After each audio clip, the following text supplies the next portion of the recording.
Diwata, papasok nga ba sa politics o fake news lamang?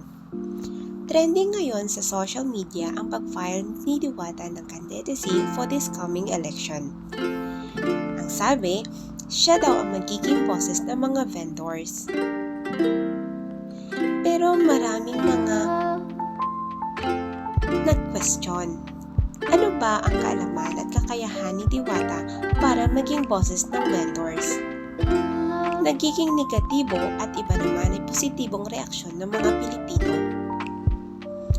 Kung sino nga ba ang sikat at may maraming followers sa social media ay nagsi-file ng candidacy.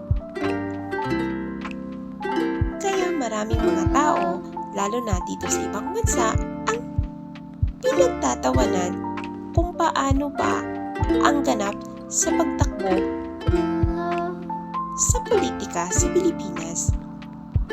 Parang hindi nang nangangailangan kung anong kwalifikasyon meron ka. Ang mahalaga ay sikat ka at marami kang kilala, maaari kang mananalo sa eleksyon.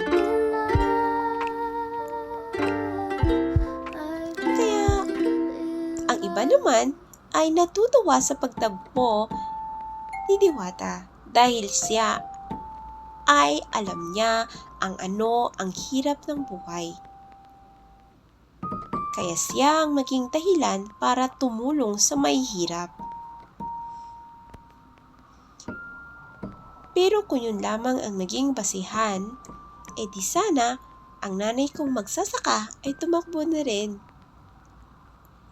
Hindi na talaga natin alam kung ano ang magiging basihan paano tumakbo sa politika. Para kasi sa kaalaman ko kung sino ang sikat at kilala, parang 100% na mananalo sila. Ako ay naging tagahanga ni Diwata. Pero sa pagpasok niya ito sa politika, parang ako'y nadismaya. Pero irerespeto ko ang kanyang naging desisyon. Dahil nga sa sinasabi nilang freedom. Kaya good luck sa'yo, Diwata, at sa mga tagahanga mo. Sana nga ay manalo ka.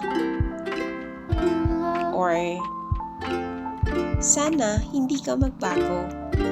Pero maraming Pilipino ang nagsabi na hindi pa man ikaw ang nasa posisyon ay naging iba ka na.